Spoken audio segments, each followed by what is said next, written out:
Olá, seja mais uma vez bem-vindo aqui no nosso canal sobre ser um cristão. Curta, se inscreva, compartilhe que o conteúdo que vamos pensar e conversar hoje possa ser uma grande bênção na sua vida. Vamos continuar refletindo em Colossenses, carta do apóstolo Paulo, destinada à igreja de Colossos. Pensando na situação da igreja, nós tivemos o primeiro vídeo onde fizemos a abertura do verso 1 até o 14.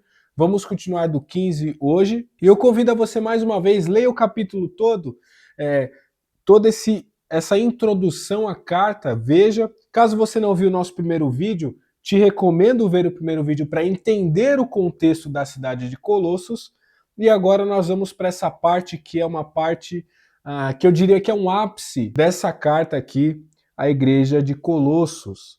Então vamos lá, Colossenses 1, versículo 15. A palavra de Deus vai dizer assim, que Jesus, ele é a imagem do Deus invisível, o primogênito sobre toda a criação, pois nele foram criadas todas as coisas nos céus e na terra, as visíveis e as invisíveis, sejam tronos, soberanias, poderes ou autoridades, todas as coisas foram criadas por ele e para ele.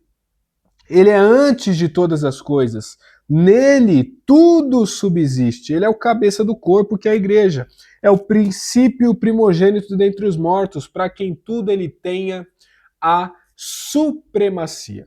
Então vamos pensar sobre esses versos de uma forma um pouco mais resumida. Deixei uma anotação aqui. E quando a gente pensa na questão da cidade de Colossos, a gente precisa entender essa realidade do sincretismo religioso, do misticismo, do legalismo que estavam ali chegando e fazendo parte do contexto dessa igreja. E Paulo vem para dizer para os colossenses, olha, Jesus ele é suficiente. Você não precisa de mais coisas. Você não precisa de novas roupagens, novos apetrechos da fé, amuletos, outras formas de chegar a Deus. Jesus, ele é suficiente. Paulo ele está trazendo isso e falando não só da suficiência, mas também combatendo o gnosticismo, dizendo, olha, Jesus é a imagem do Deus invisível. Jesus é esse Deus encarnado. Jesus, ele é, então, o primogênito dentre os mortos. Jesus não é um pequeno Deus criado pelo Deus Todo-Poderoso. Jesus é o Deus Todo-Poderoso e nele tudo subsiste. Então vamos pensar um pouquinho sobre isso. A gente vai ver que, então, a palavra imagem, que no grego escrito aqui está a palavra eikon, Jesus ele não é apenas parecido com Deus, ele é a manifestação visível do Deus invisível.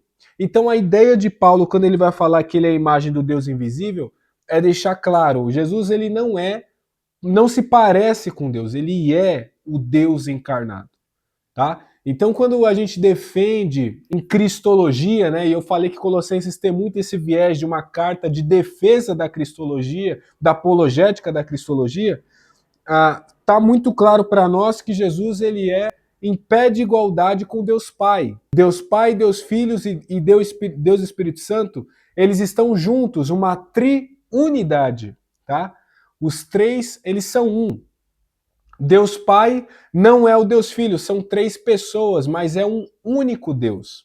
Eles são unidade nessa triunidade de pessoas. Então, a pessoa do Pai, a pessoa do Filho e a pessoa do Espírito Santo. Essa é a nossa doutrina que é ensinada, inclusive, nas nossas igrejas, com o embasamento total das Escrituras. Então, vamos pensar aí sobre essa imagem do Deus invisível. A gente vai ver a palavra sobre primogênito como prototokos em grego. E a ideia desse primogênito não é que Jesus ele foi criado pelo Deus Pai, não é isso. A ideia da palavra primogênito é a palavra primazia. Jesus, então, ele tem a primazia sobre tudo. Ele é autoridade, o primeiro em relação a tudo. Então a ideia aí de primogênito não é de ser criado, mas é a prioridade de posição, direito de herdeiro. Outra palavra para a gente se atentar aqui nessa sequência, em que tudo foi criado para ele e por ele, é no verso 17. Ele é antes de todas as coisas, Nele tudo subsiste. Então Jesus ele é o sustentador de todo o universo. Tudo subsiste por Jesus e em Jesus. Isso é uma coisa muito importante estar claro para nós. Eu estou usando o apoio do comentário do Hernandes Dias Lopes em Colossenses, e o Hernandes vai dizer que Jesus é a força de coesão do universo, do macro, das galáxias, ele sustenta tudo. Isso é muito importante para nós estar claro no nosso entendimento doutrinário, porque se Jesus ele é esse Deus todo-poderoso que sustenta todo o universo, será que ele não é capaz de sustentar a sua vida? Será que Jesus não é capaz de cuidar de você nos mínimos detalhes? Com certeza. Porque ele cuida de todo o universo, de todas as galáxias, de toda a realidade de vida. A vida emerge dele, tudo nele subsiste. É muito importante isso estar claro para nós como igreja do Senhor.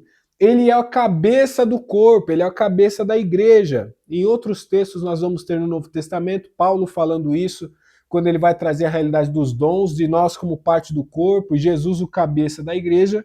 E aqui novamente ele vai falar que Jesus é a cabeça do corpo, que é a sua igreja.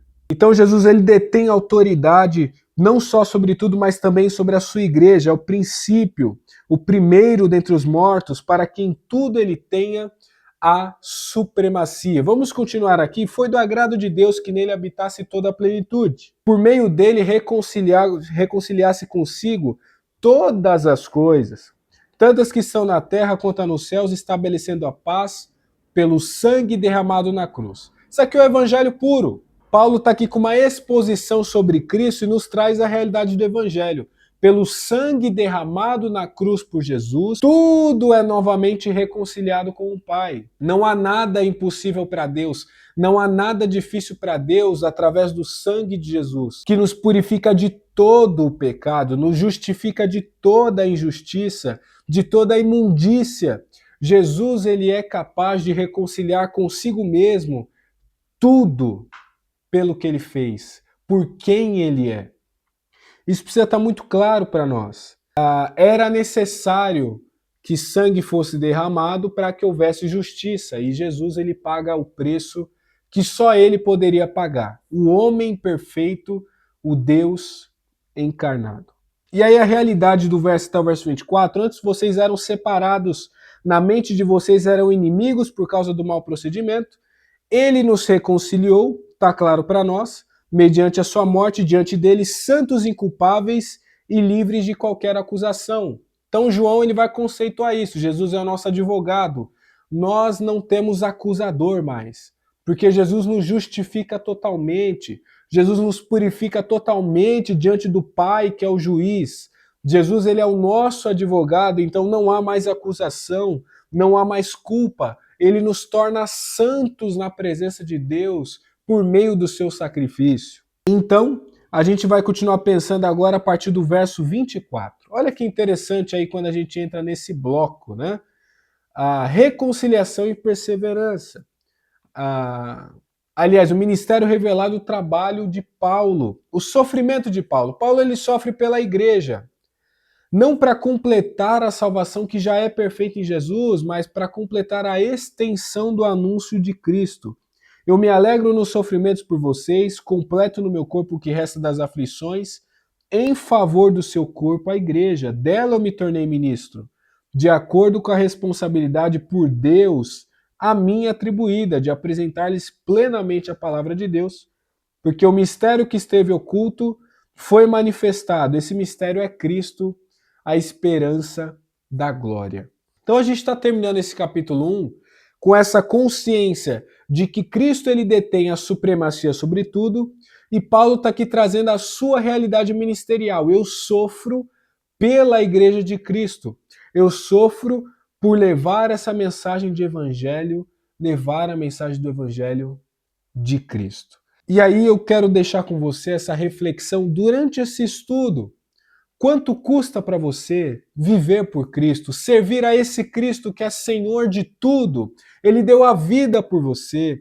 Mesmo ele sendo igual a Deus, ele não teve por orgulho ou usurpação continuar sendo Deus, mas ele esvaziou-se de sua glória, assumindo forma de servo, ele abriu mão de se apresentar como rei, se apresenta como servo e ele abre um caminho para você chegar até Deus.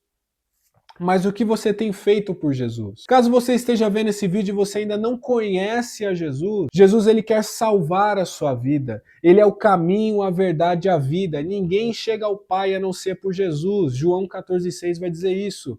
Jesus é a única esperança para o homem que está perdido. Jesus é aquele que pode trazer nova vida, esperança para você.